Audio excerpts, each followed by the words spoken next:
anos, a Faculdade Qualitas oferece uma educação continuada em medicina veterinária com qualidade e disponibilidade em todo o país. Isso faz com que ela seja referência em educação no segmento veterinário.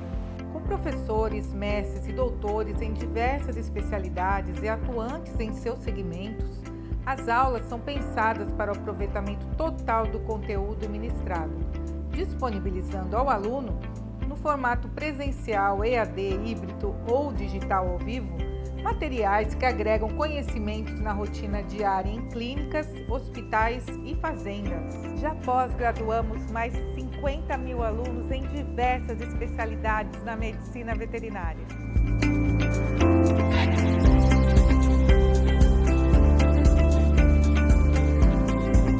Nossos laboratórios são equipados com o que há de mais atual em tecnologia. Microscópios, focos com câmera e mesa digital de anatomia fazem parte dessas inovações.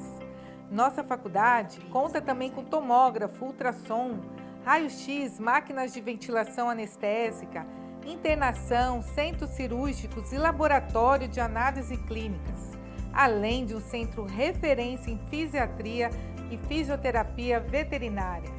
Temos à disposição dos nossos alunos e também da comunidade local a Clínica Veterinária Qualitas. O local oferece atendimentos com preços diferenciados e também o projeto VetWorking para os alunos, no qual podem alugar o espaço e os benefícios disponíveis para seus atendimentos e cirurgias. Para os cursos de grandes animais, temos 2 fazendas escolas próprias, sendo uma em Piracicaba, em São Paulo, e em Cuiabá, no Mato Grosso, além de fazendas parceiras no sul e sudeste do Brasil. Disponibilizamos o ambiente virtual de aprendizado próprio, o portal do Aluno Qualitas. Nele, encontramos materiais para consulta e reviews de aula, caso tenha o tema gravado em acervo. É possível também a participação dos alunos em cirurgias ao vivo, realizadas nos centros cirúrgicos digitais, transmitindo diretamente no portal do aluno em ambiente fechado e exclusivo. A nossa missão está viva e presente no dia a dia, em levar o aprendizado em pós-graduação em medicina veterinária para todos os profissionais. E agora contamos com a graduação em medicina veterinária, Qualitas, há 20 anos sendo a verdadeira referência.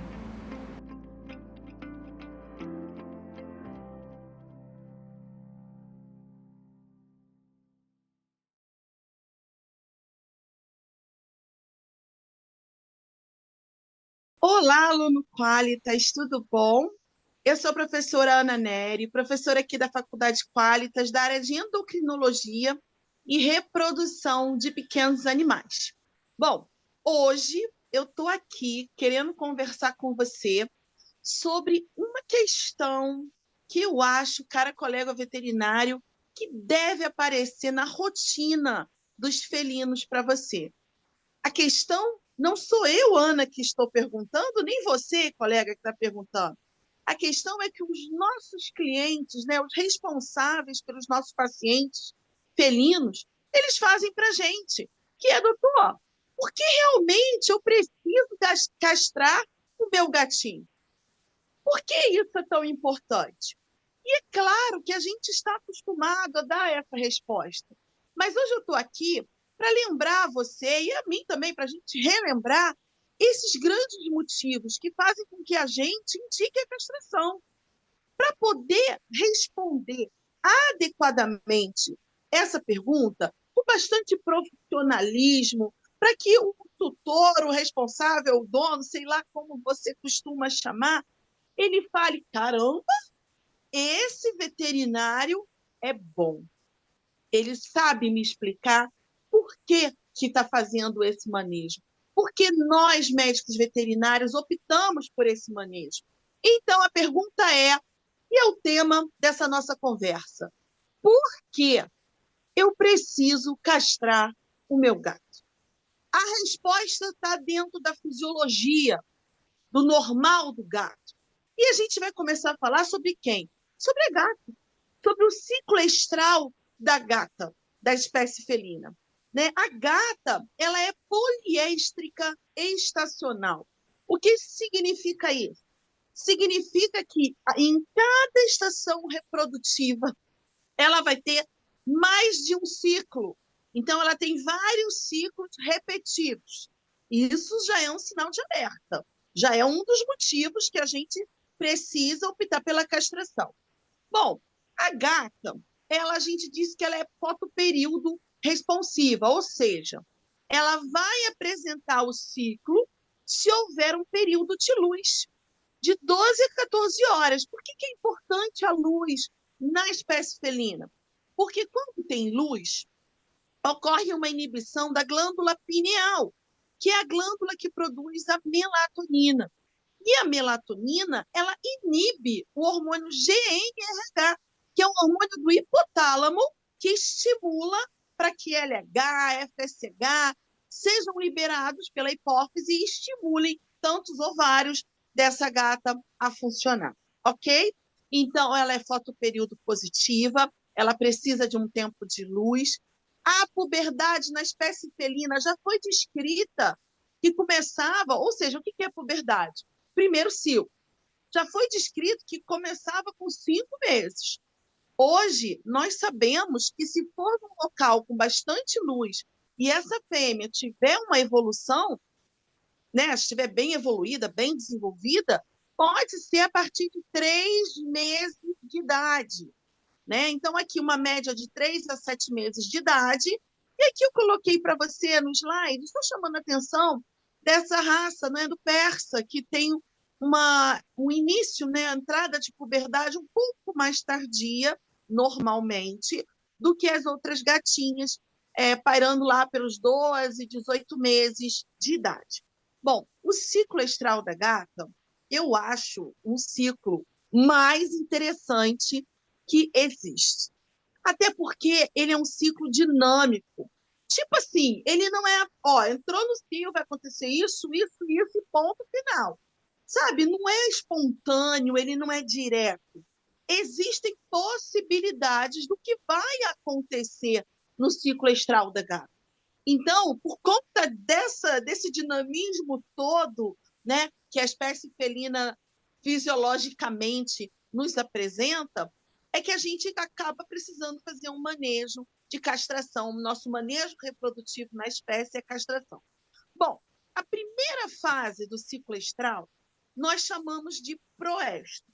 O que é o proestro?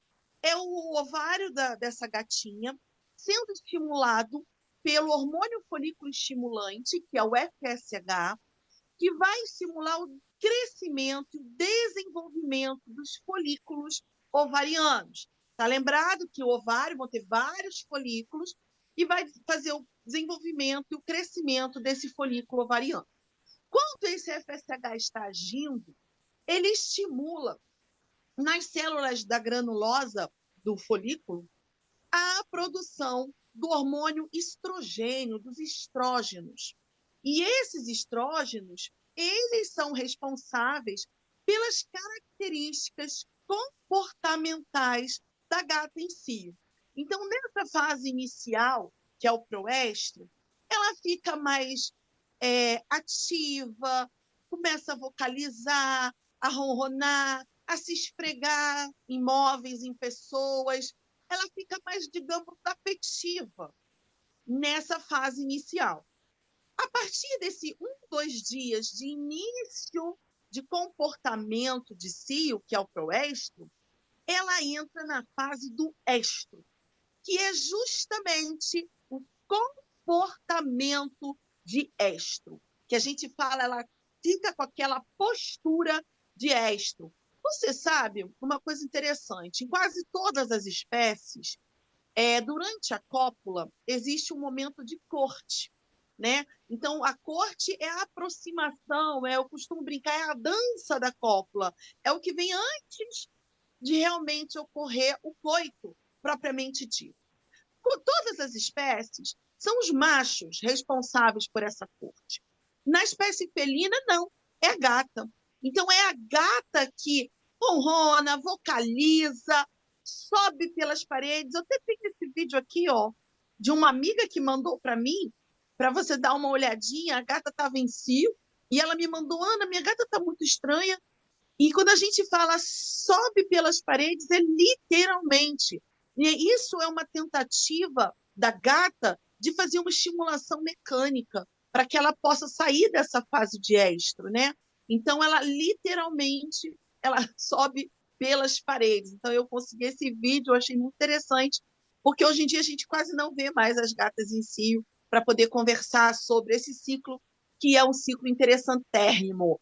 Então, além disso, literalmente sobe pela parede, além dela fazer muito barulho, né? A gente diz assim, ela está chamando o macho e literalmente ela está chamando o macho, chamando a atenção do macho, porque você sabe que na natureza os felinos selvagens eles não andam em bando, né? Eles são muito individualistas e dentro desse pacote de serem individualistas, né? As fêmeas nem sempre, quando em cio, estão em contato com o macho. Então ela precisa ter esse comportamento um tanto chamativo, né? Digamos, algumas pessoas podem achar que é escandaloso, para justamente ela poder atrair o macho para onde ela está e realmente perpetuar a espécie. E a gata, né, a gata doméstica, ela veio herdando tudo isso dos felinos silvestres. Então a gente tem esse comportamento ligado ao comportamento geral do animal, esse comportamento reprodutivo ligado a uma característica geral do animal.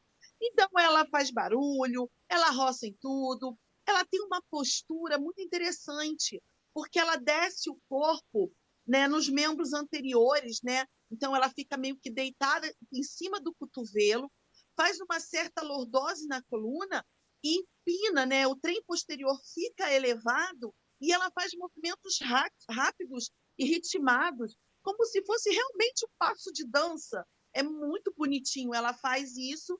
Isso é a forma da gata estar se estimulando e está também fazendo esse contato com o macho.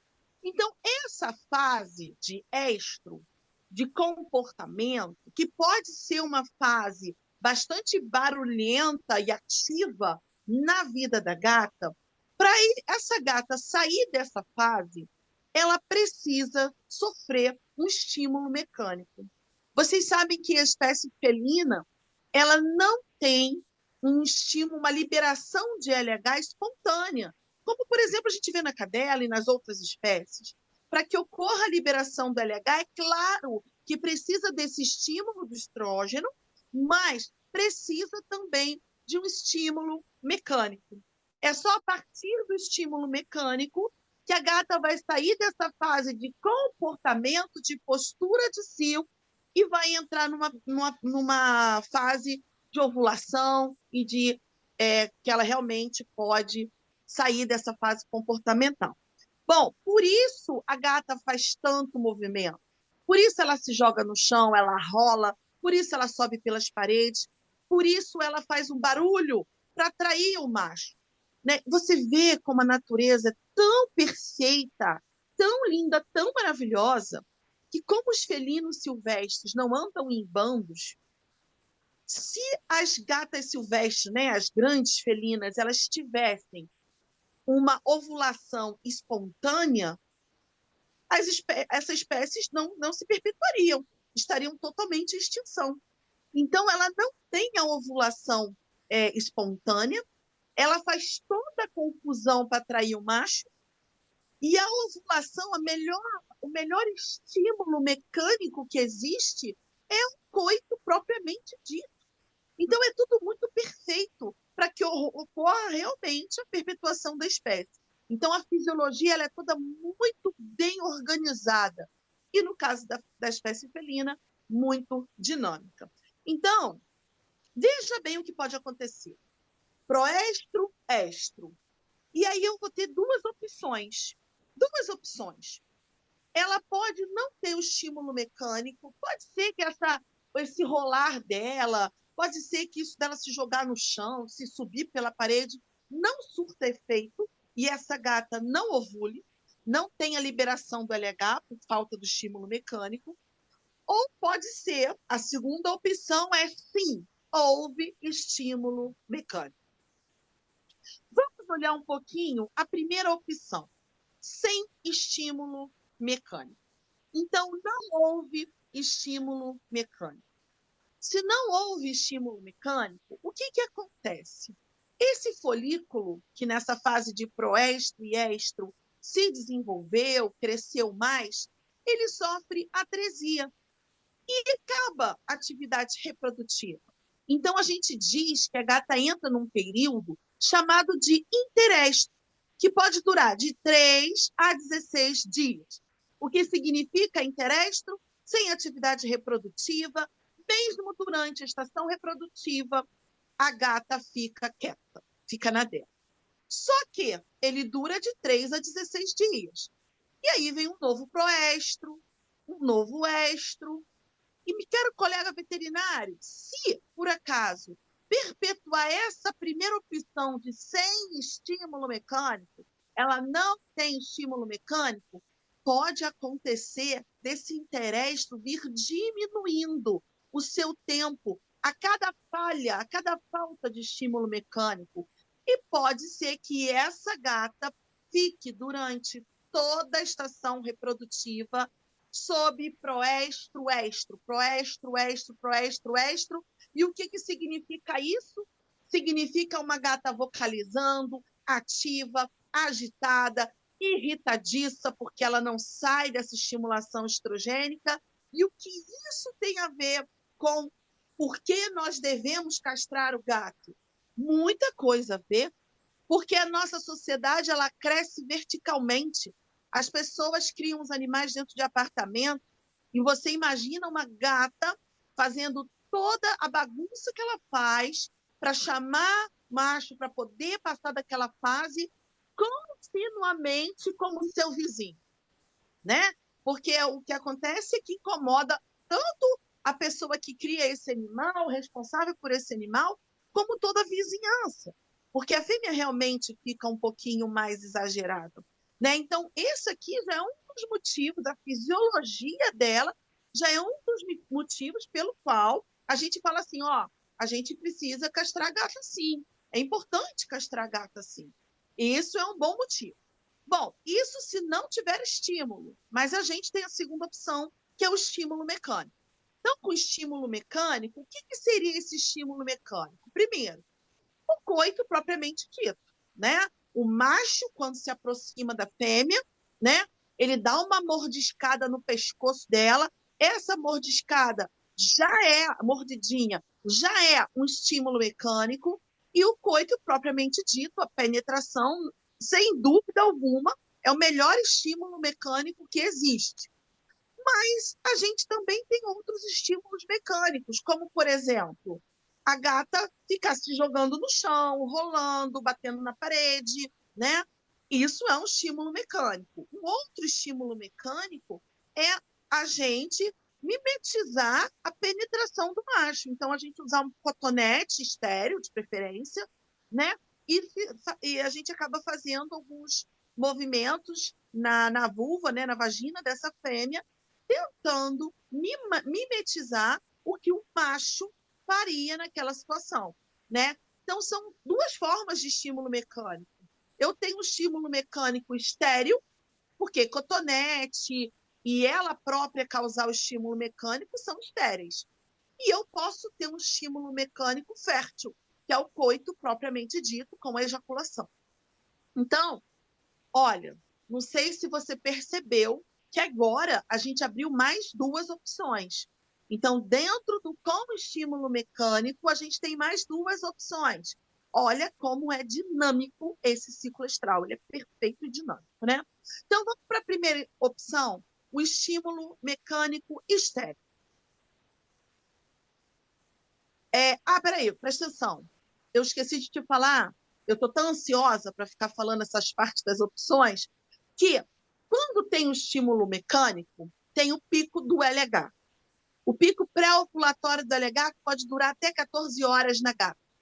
Depois desse pico pré-ovulatório do LH, ocorrem as ovulações, a formação de corpo lúteo e a produção de progesterona. Então, pós-estímulo mecânico, seja ele estéril, seja ele fértil, ocorre pico de LH, ovulações e produção de progesterona pelo corpo lúteo, ok? Agora vamos lá para o estéreo. Para o estéreo, tudo isso que se formou não vai ser utilizado. Então, o estéreo, depois que a gata sai dessas ovulações e forma-se o corpo lúteo, essa gata ela fica numa fase de corpo lúteo sob a ação da progesterona. Então, ela fica durante 30 a 50 dias sob a ação de progesterona. Progesterona, que é um hormônio responsável pela gestação. Progesterona, que diminui a imunidade uterina. Progesterona, que leva à hiperplasia endometrial cística. Progesterona, que causa neoplasia, que é fator predisponente principal de neoplasias mamárias.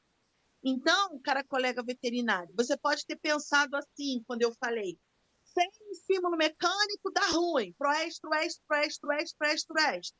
Aí você pensou, nossa, então, se eu uso um cotonete na vagina da gata, faço esse estímulo mecânico, ela ovula, muda de fase, entra na fase progesterônica de 50 dias aí de descanso, beleza, eu tenho como monitorar.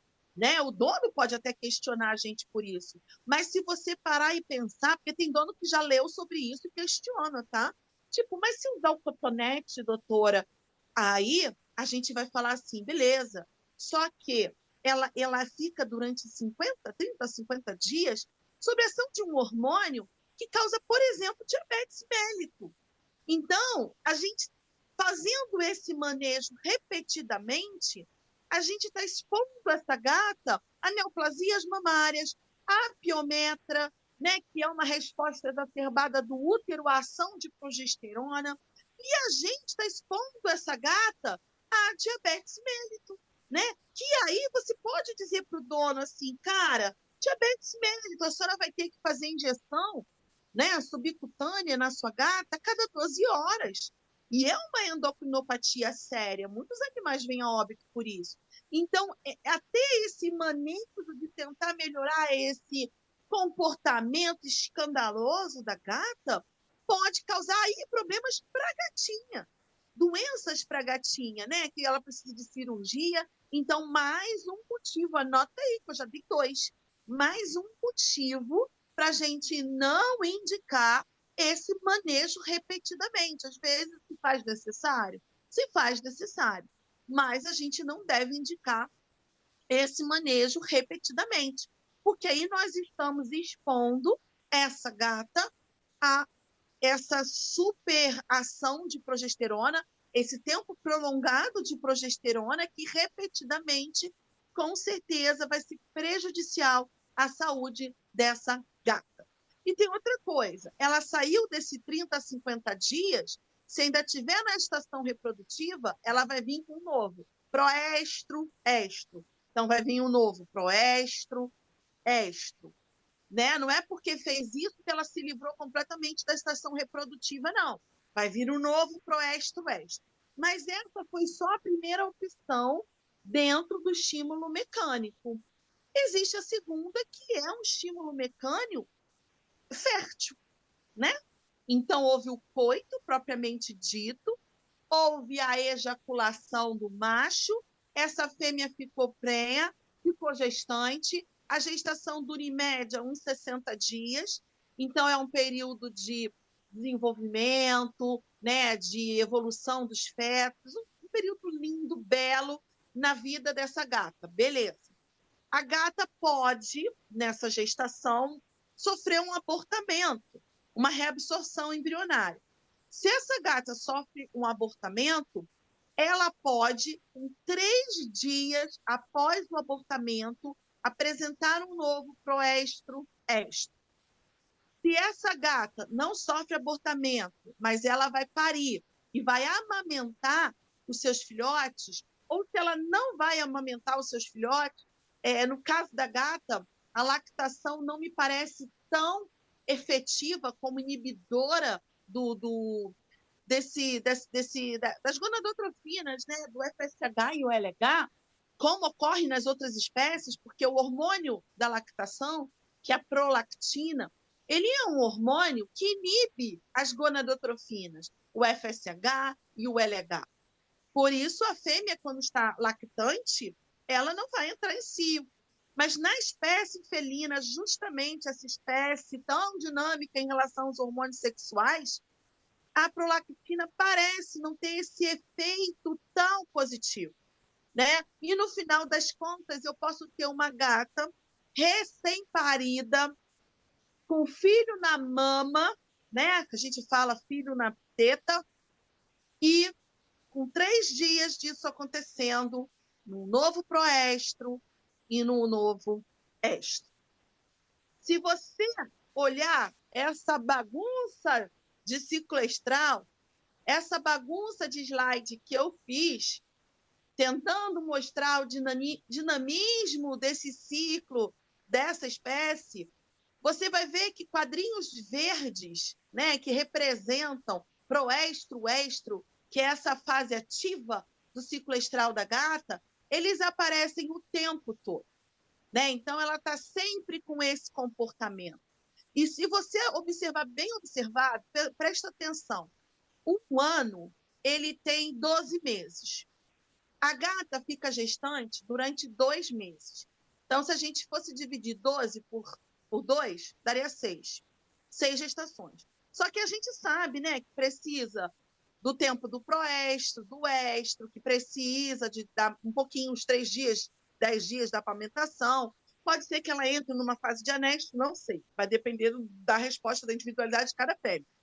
Então, durante uma estação, durante um ano, né? E aí, outra coisa que eu quero falar, por exemplo, a Ana, mas precisa estar na estação reprodutiva. E a gente está falando de Brasil, né? Um país que é tropical, né? Que, a não ser pouquíssimas cidades desse país, não tem sol quase o ano inteiro. Eu estou falando aqui com você do Rio de Janeiro. A gente está no inverno e o sol aparece toda hora aqui no Rio de Janeiro, né? Então, a gente tem o inverno com sol. Então, a gente está falando de um país que a luz, né, essas 12 a 14 horas de luz para estimular a fêmea, né, para inibir melatonina e estimular o ciclo reprodutivo, é uma realidade constante, né? Então, a gente pode, sim, ter uma gata ciclando o ano inteiro.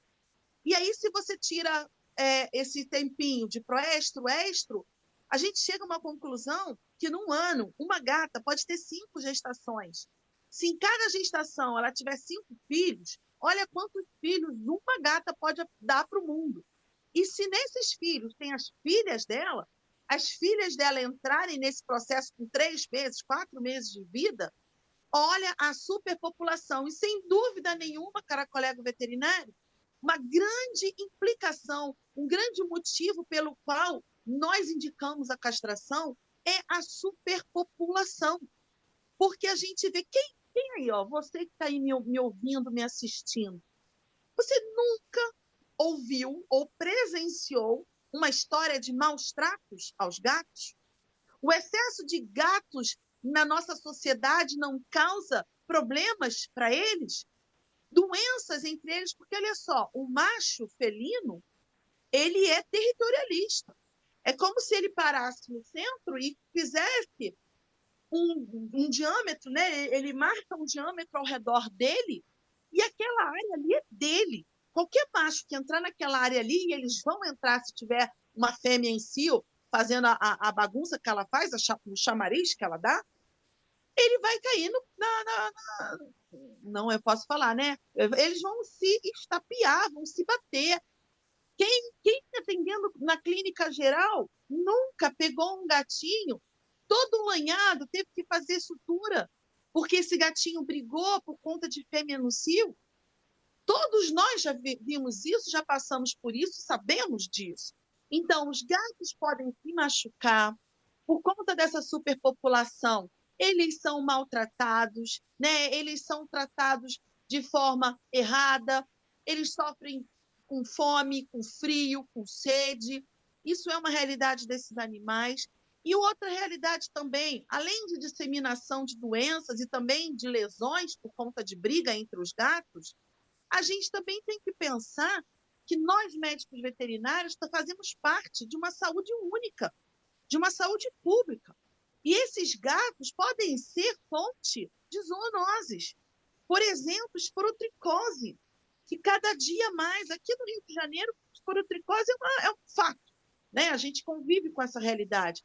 Né? E quem não conhece um veterinário, pelo menos que tenha tido uma esporotricose por conta de um felino com esporotricose. Então, a gente também tem que se preocupar nessa transmissão de doenças para os seres humanos. Né? Então, a gente tem, olha, eu acho que eu já falei uns 4 ou 5 motivos pelos quais, profissionalmente, a gente decide a favor da castração. Né? Então, a minha ideia é essa, que a gente tenha bastante argumento, que a gente saiba explicar de forma clara e para que não deixe dúvida alguma ao responsável da importância da castração. Aí, às vezes, o responsável vai falar, não, mas a minha gata eu vou cuidar, eu não vou fazer isso, não vai para a rua, o meu gato não vai para a rua, que bibi. Tudo bem, mas e as crias desses animais? Será que a pessoa vai cuidar de todos? Será que isso vai ser? Eles não vão uma hora para a rua? Uma hora algum deles não vai ser jogado fora? Então, a gente precisa, sim, incentivar a castração como medida de saúde pública e de proteção à vida desses animais. Bom, continuando, ainda tem uma coisa que eu queria falar com você. Olha só, além de tudo isso que a gente está falando aqui, tem o comportamento sexual da espécie felina. Então, eu não sei se você já viu um gato, aliás, os gatos cruzando, né? Porque é o termo que a gente utiliza na rotina. Não sei. Se viu, acredito que de repente não viu, mas ouvir, a gente já ouviu. Então, a gata, ela faz essa postura que está nessa foto, como eu já tinha falado antes. Ela deita o corpo no cotovelo, faz uma lordose na coluna, ergue o trem posterior, joga a cauda dela para o lado, expondo a vulva. Então, ela expõe a vulva, coloca a cauda para o lado, expõe a vulva, que a gente diz que isso é embandeiramento, isso ela está dizendo, opa, eu estou pronta, é um momento de reprodução. E aí o macho, ele se aproxima, dá a mordida no pescoço e depois ele faz a penetração, que é o coito propriamente dito. Durante esse processo, a gente tem que lembrar que o pênis do gato ele tem espículas que são andrógeno dependente, né? Então, obviamente, só machos inteiros vão ter essas espículas, né, no pênis, que tem um formato de cone, né? O pênis a glande do gato tem formato de cone. E ele vai, quando ele faz essa intromissão com essa glande, com as espículas, isso causa dor na fêmea. Essa dor faz com que a fêmea dê um grito, que muitas das vezes a gente fala que é um grito da ovulação, que significa que ela ovulou. Sim, porque faz sentido, por conta de que a penetração faz o melhor estímulo mecânico que existe. Então, faz o estímulo mecânico, ela dá um grito, e olha só, esse grito também quer dizer o seguinte, ela fala assim para o macho, olha, ejacula e desmonta, porque o comportamento da gata pós-coito é um pouco agressivo em relação ao macho, né? Então, depois que o macho desmonta, ela vai bater no macho. Então, o macho tem que desmontar e sair fora. Imediatamente, ele precisa sair fora, né? Então, depois que ele desmonta e sai fora, teoricamente, ele sabe disso, faz parte da natureza da espécie, né? A gata fica durante um momento que pode durar uns 5 minutos, mais ou menos, fazendo rolamentos e lambeduras na vulva.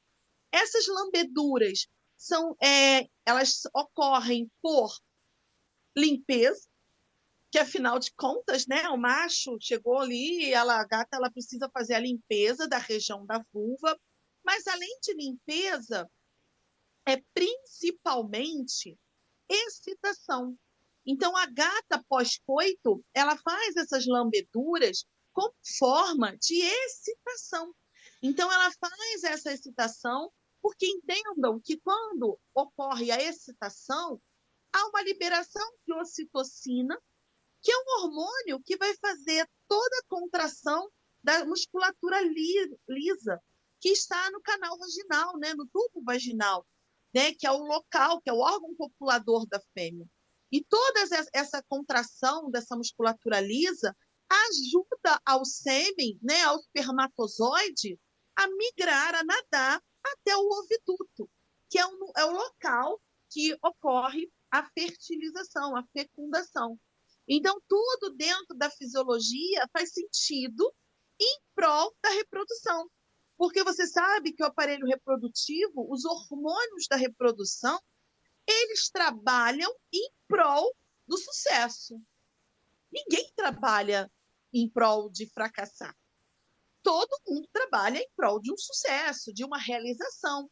E a realização do aparelho reprodutivo, da fisiologia reprodutiva, é a concepção e o parto, e o nascimento do produto daquele corpo, que é o bebezinho, que é o neonato. Então, obviamente, todo o organismo está trabalhando para que a concepção ocorra, para que ocorra essa fecundação adequadamente, e após a gestação e o parto, fazendo, então, o nascimento desses novos bebês. Bom, isso aqui, agora que eu lembrei porque que eu mostrei isso para você, você deve estar pensando, tudo bem, Ana, o que eu tenho a ver com isso, não é verdade? Mas eu falei isso para você, por quê? Porque, cara, colega veterinário, presta bem atenção. Às vezes a gente pensa assim, nossa, ela cruzou, vai melhorar tudo, vai passar de fase, não vai mais ficar animada. Só que ela cruzou, pode ter acontecido na concepção, mas não necessariamente imediatamente começa o desenvolvimento gestacional, porque os ovos eles são formados no oviduto, né? O aparelho reprodutivo ele é assim, ovários, que são as gônadas, né?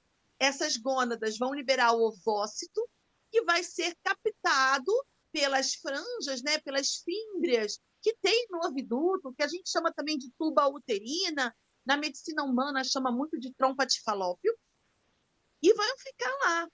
Lá no infundíbulo, que é uma parte desse oviduto, eles vão se conectar ao espermatozoide, que veio da ejaculação, que foi intravaginal, que foi na vagina, e eles vão se fecundar e vão formar o ovo. Esses ovos que são formados, porque a espécie ela é multípara, eles vão migrar ao mesmo tempo para o útero, que a gente chama de nidação, que se faz de forma sincronizada.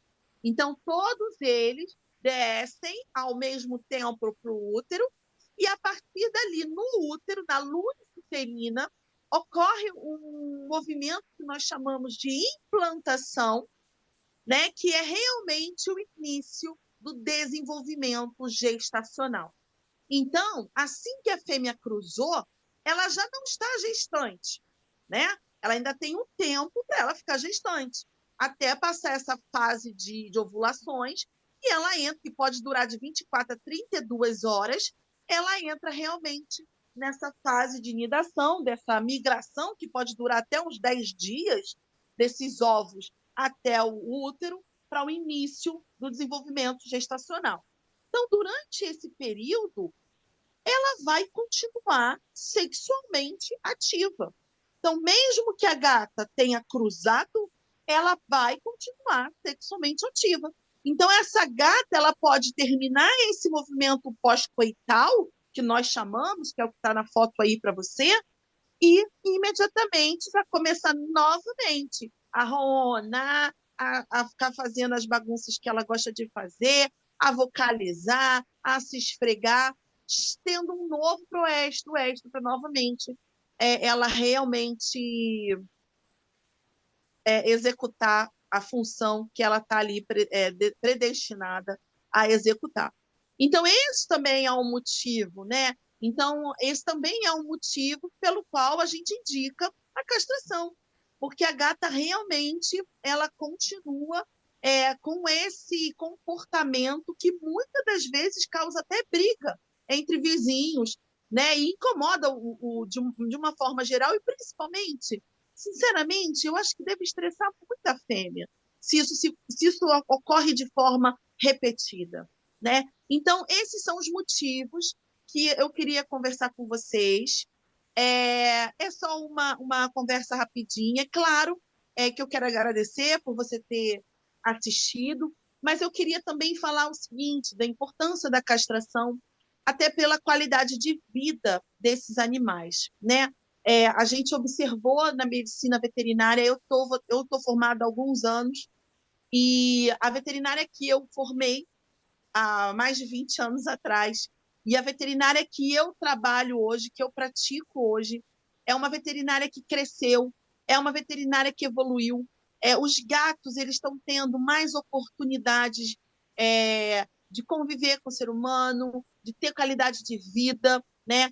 Até mesmo eu, Ana, que trabalho com endocrinologia, algumas doenças que eu não via antigamente, porque os gatos vinham a óbito, sumiam da casa, não tinham essa qualidade de vida, essa continuidade, essa expectativa maior de vida, não era uma realidade na espécie felina. Então, algumas doenças, de uns 10 anos para cá, a gente teve que começar a aprender a trabalhar com essas doenças na nossa rotina, porque os gatos ficaram idosos, porque eles estão mais tempo com a gente podendo aproveitar, né, toda a versatilidade, toda a alegria que essa espécie traz na nossa rotina. Se você está aqui, você está assistindo o porquê nós devemos castrar o gato, né?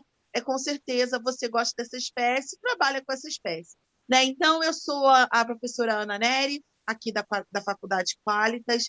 É, Caso você faça pós-graduação na Qualitas da medicina felina, provavelmente pode ter me encontrado dentro de alguma aula, né? Porque a gente está sempre rodando, falando sobre endocrinologia, que é uma especialidade muito real no momento, que cresce cada dia mais a necessidade da gente aprender como lidar com esse paciente geriátrico, né? Com esse paciente que apresenta diabetes, hipertiroidismo, hiperadrenocorticismo, acromegalia, outras endocrinopatias é, que a gente conversa durante o nosso módulo na clínica, né? na pós-graduação de clínica médica de felinos da Faculdade Qualitas. Então, se você já faz parte da Qualitas, que bom, bom revê-lo.